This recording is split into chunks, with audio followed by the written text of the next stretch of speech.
Olá, pessoal, tudo bem com vocês? Então, a aula de hoje é sobre embriologia. No último encontro, nós finalizamos o conteúdo de histologia e hoje, então, damos partida aí para o conteúdo de embriologia. Eu vou compartilhar com vocês a tela e aí dali a gente vai entrando na explicação a respeito da embriologia.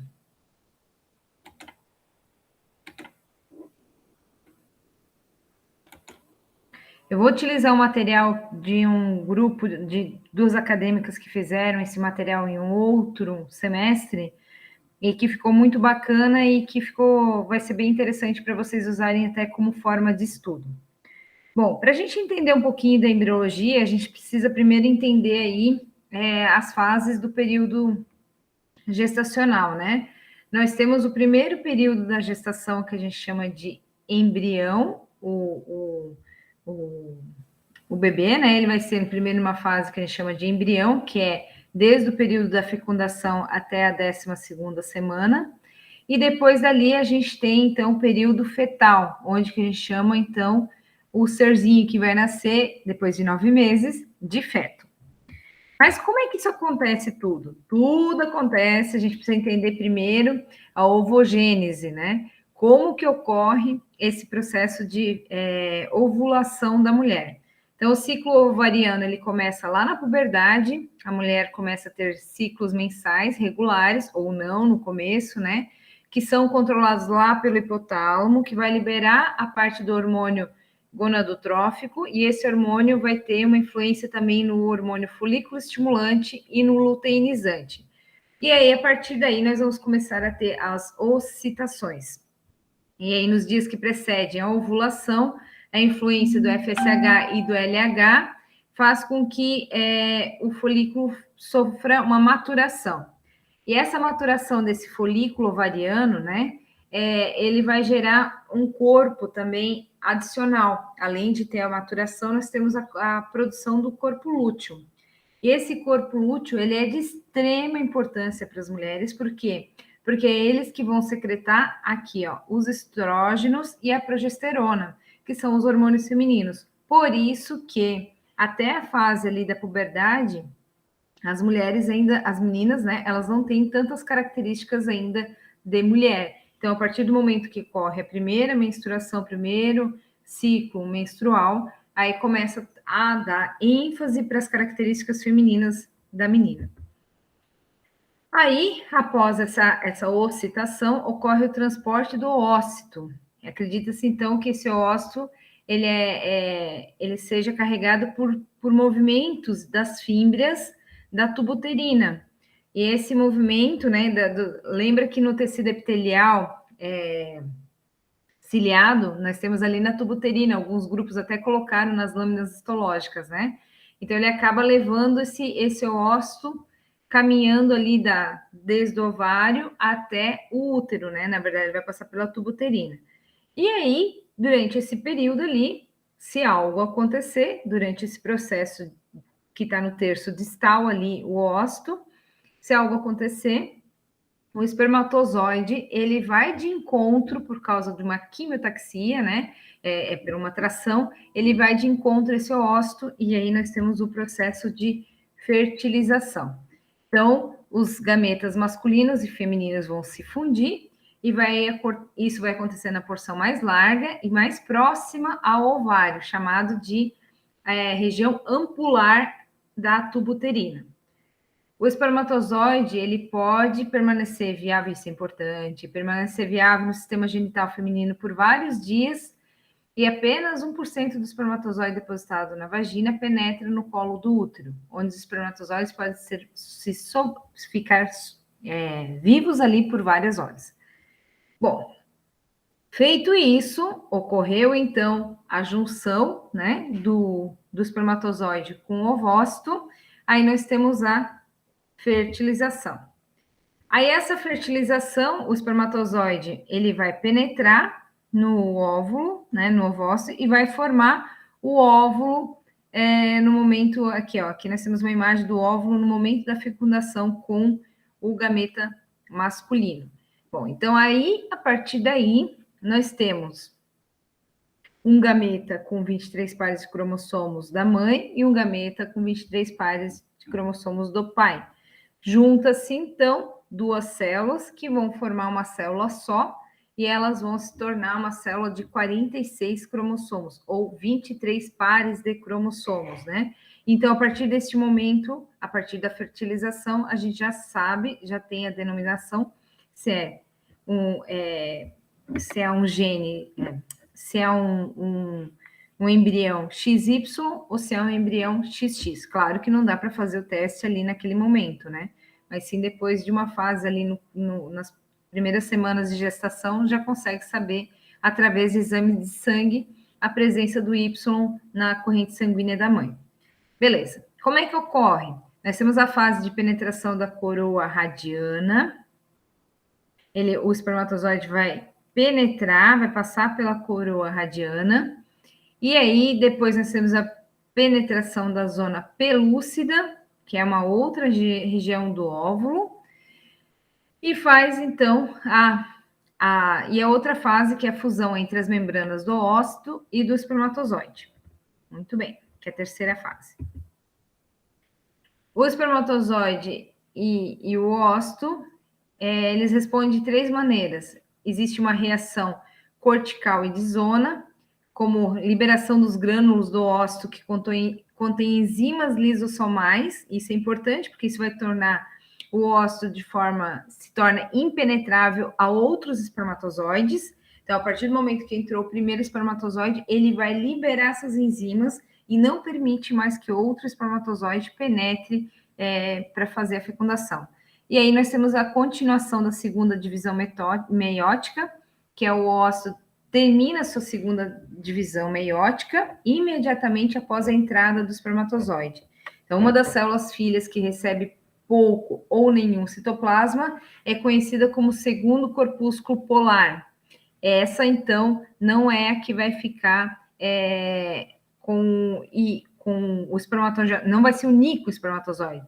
E a outra, sim, a outra célulazinha que vai se unir com o espermatozoide e vai dar a formação do pronúcleo feminino.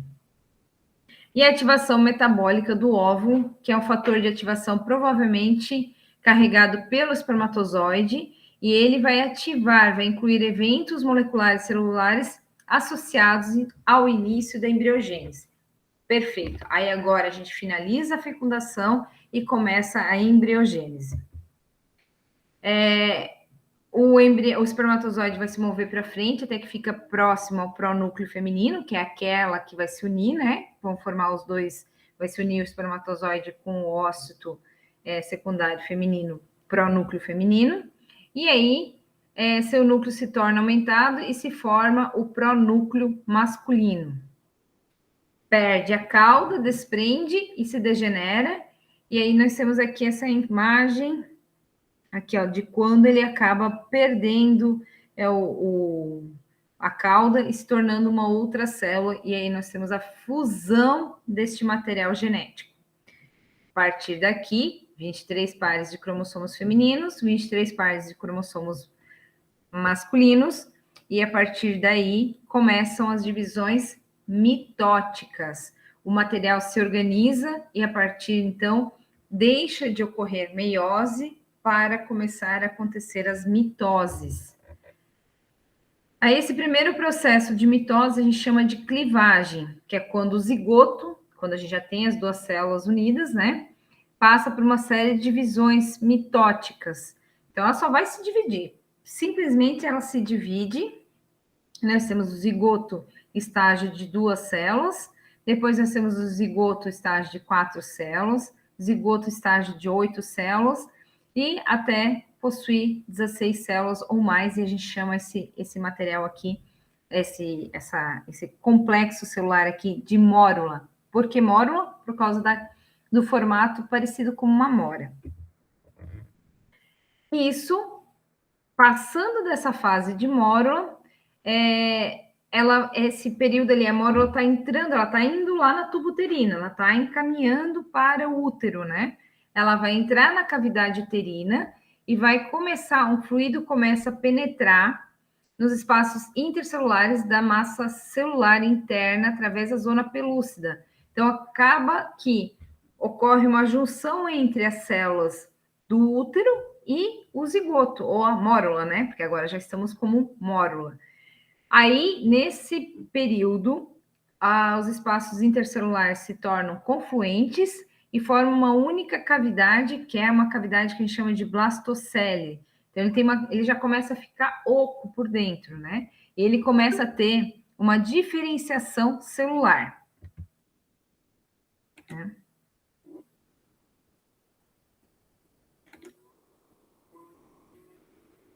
Muito bem.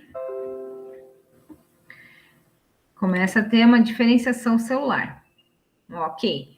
Aí as células, elas vão, nesse período, o embrião é denominado de blastocisto, e se vocês visualizarem aqui, as células já têm diferença no seu formato, né? Essas cores é porque diferencia uma célula da outra já. E as células de massa celular interna, que se formam por volta do período da compactação, e que vai dar origem ao embrião propriamente dito. Esse a gente chama de embrioblasto. Aqui na figurinha do lado dá para ver melhor aqui, ó. O embrioblasto. Eles vão ficar num polo, e essa massa celular externa, que envolve as células internas, é chamada de trofoblasto. Elas vão ficar achatadas e formam a parede epitelial do blastocisto.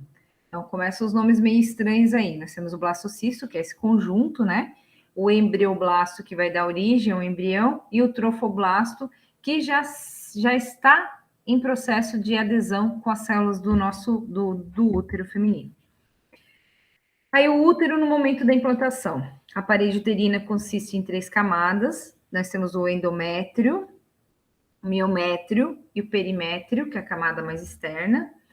Assim, da puberdade até a menopausa, o endométrio sofre variações em seu ciclo, aproximadamente de 28 em 28 dias, que é o período menstrual.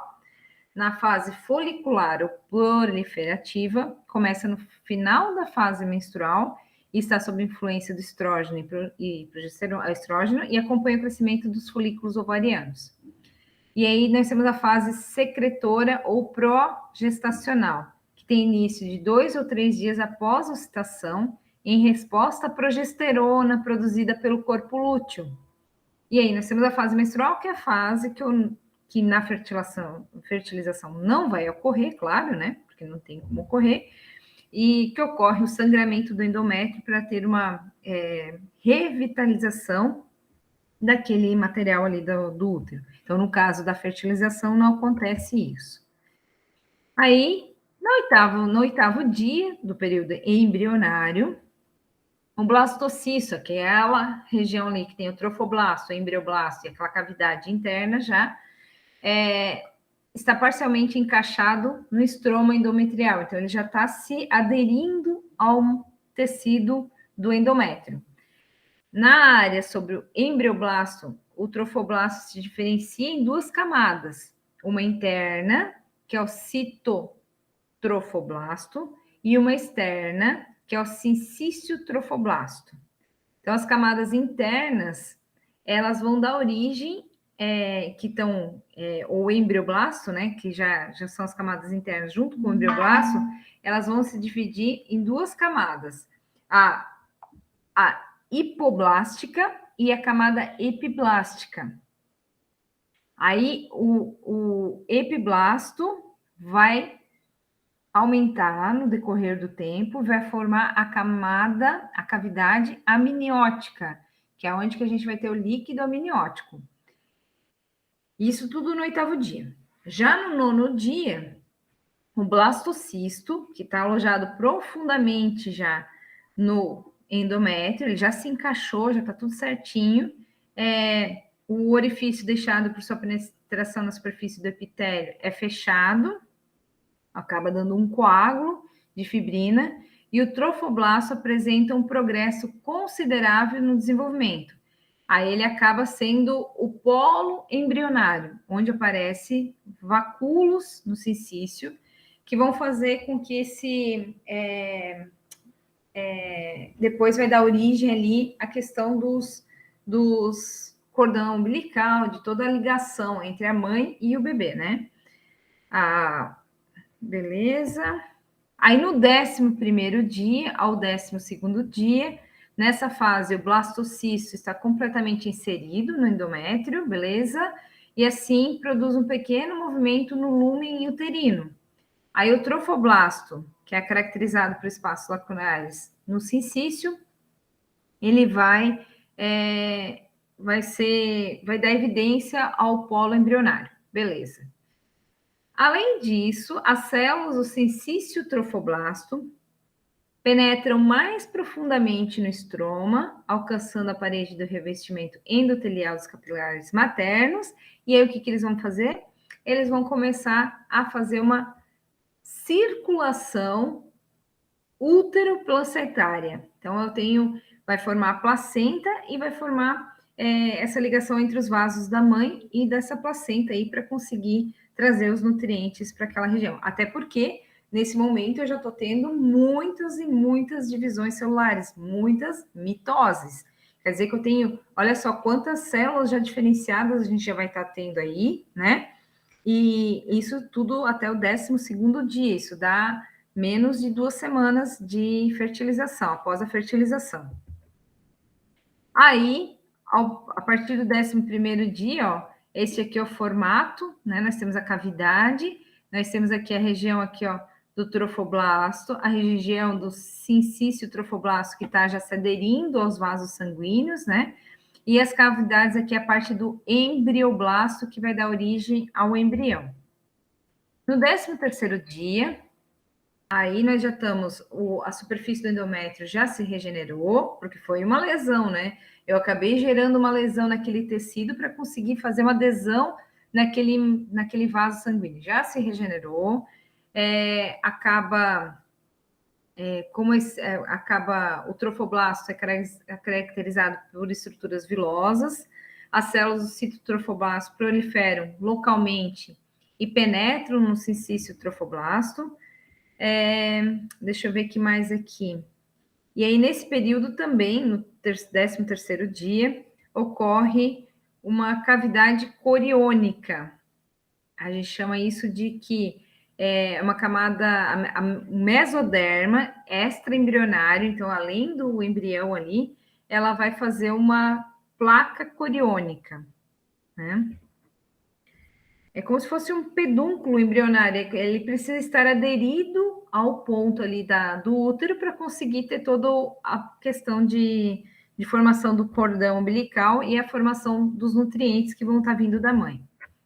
Na 3ª semana do desenvolvimento, então eu já passei a 1ª, 2ª, 14º, né, 15º dia, a gente chama isso de gastrulação. E essa é uma fase muito, muito, muito importante.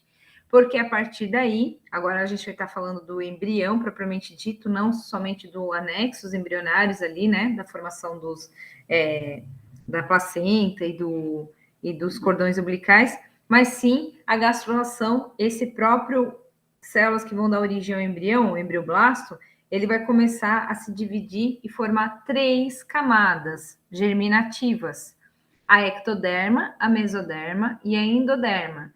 Então, essas 3 camadas, elas são responsáveis depois, cada camada, pela origem de um determinado tecido, por um determinado órgão, né? Por isso que muitas vezes a gente fala assim, tem a mesma origem embriológica, quer dizer que veio da mesma camada germinativa. Por exemplo, vou dar um exemplo.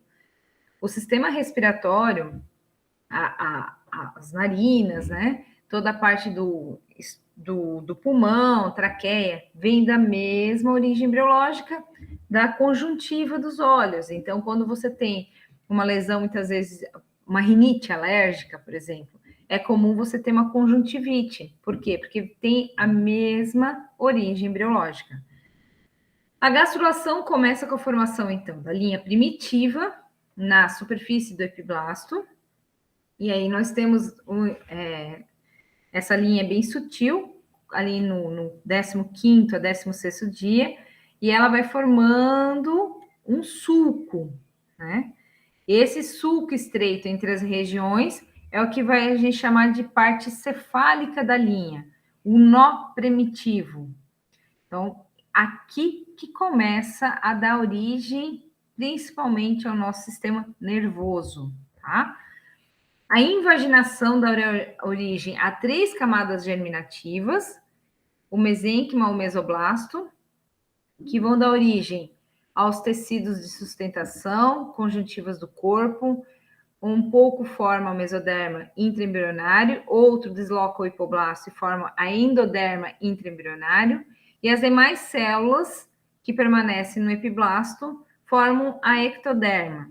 A linha primitiva regride e desaparece na 4ª semana do desenvolvimento. Então, aqui, ó, nós temos já a ectoderma, que é a parte mais externa, e que vai dar origem ao sistema nervoso, ectoderma. Depois, nós temos aqui a endoderma e o mesoderma. Vamos lá. Olha só. Então, os folhetos embrionários, a ectoderma, dá origem à epiderme, ao sistema nervoso central e periférico e outras estruturas. Já a mesoderma, ela dá origem à musculatura lisa. Onde que nós temos músculo liso? Nos órgãos internos. Então, a musculatura lisa, tecidos conjuntivos, e também é fonte de células do sangue e da medula óssea, do esqueleto, músculos estriados e dos órgãos reprodutores e excretores. Esse é mesoderma. E a endoderma vai dar origem à parte das passagens respiratórias, sistema gastrointestinal, incluindo também as glândulas associadas. Quais são as glândulas? Pâncreas, vesícula, fígado, tudo isso vai ter origem aí no endoderma. Aí, esta aqui é a formação da notocorda, que é o que vai dar origem ao nosso sistema nervoso, né? As células mesenquimais, elas migram cefalicamente do nó e da fosseta primitiva, e aí depois tem lá uma videoaulazinha para vocês, do professor Matsuda, para vocês usarem massinha de modelar e tentar formar esse tubo, né, neural, e para vocês conseguirem entenderem melhor.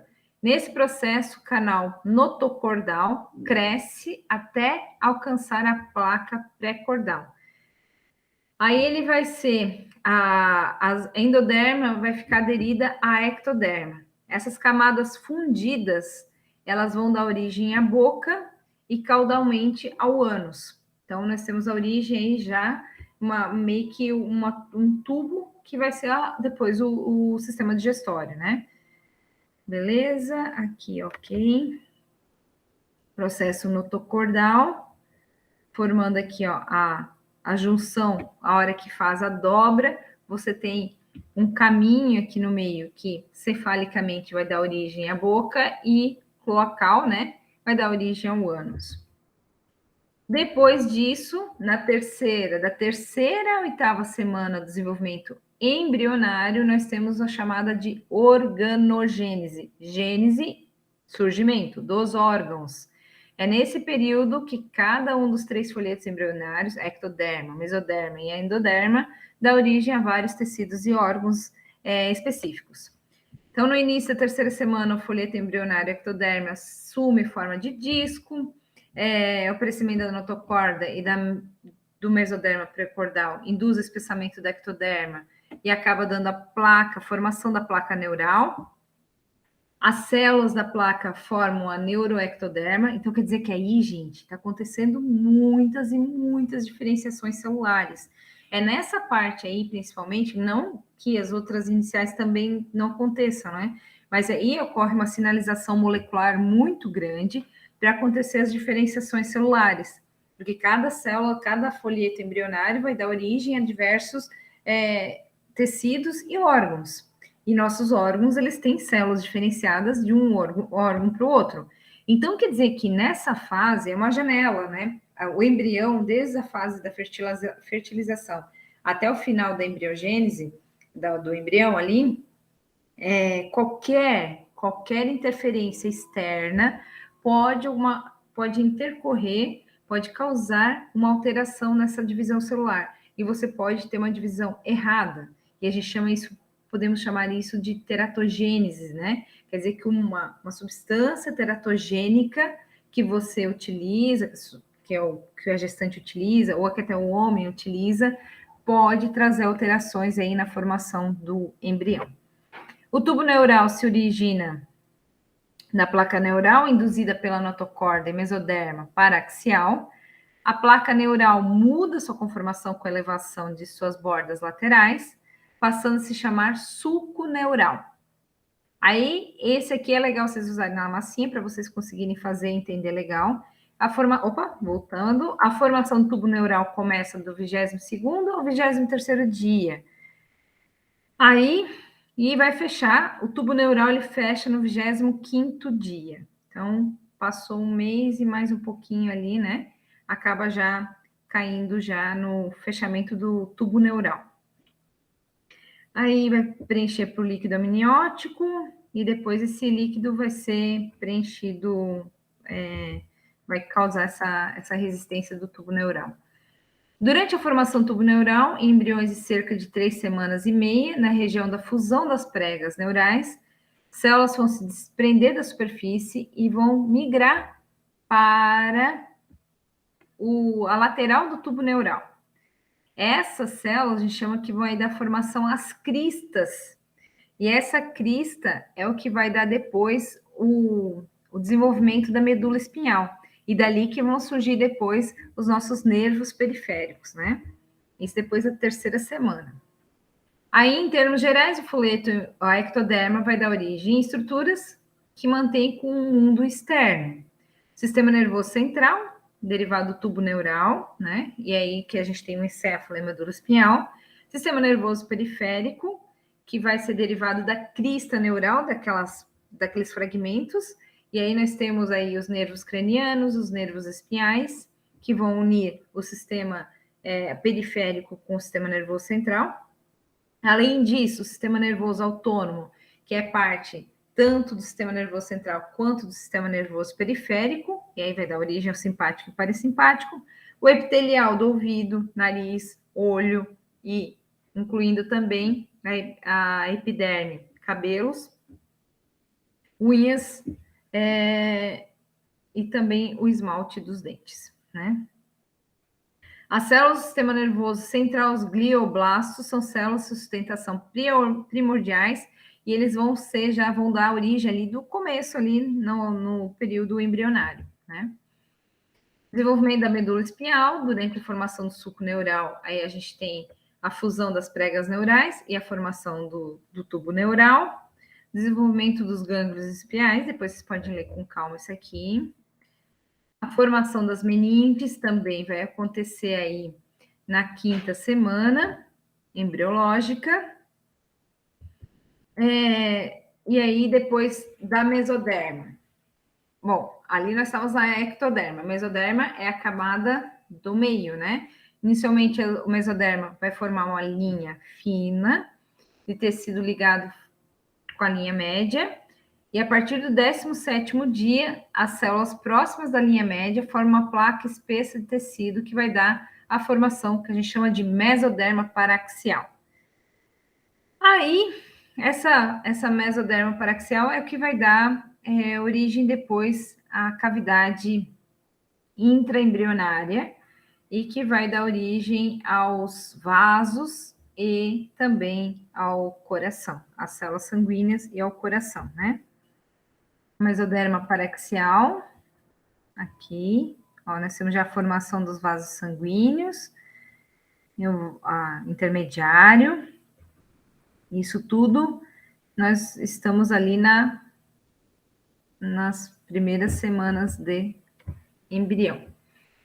O mesoderma intermediário conecta temporariamente o mesoderma paraxial à placa lateral, e aí vai dar origem às estruturas urogenitais. O mesoderma lateral divide-se em camadas parietal e visceral, e aí essas aí vão dar origem à parte dos ossos, tecido conjuntivo, derme, parede corporal, e o tubo vai auxiliar também no tubo digestório. Sangues e vasos sanguíneos também surgem da mesoderma. Aí a gente tem a formação dos vasos, né, angiogênese, e depois essa formação da angiogênese vai dar a formação do coração. Aí, derivados do folheto embrionário endodérmico. Bom, a ectoderme deu origem ao sistema nervoso, a mesoderme deu origem à parte dos órgãos do tecido conjuntivo, né? E aí agora a endoderme vai dar origem ao sistema digestório, né?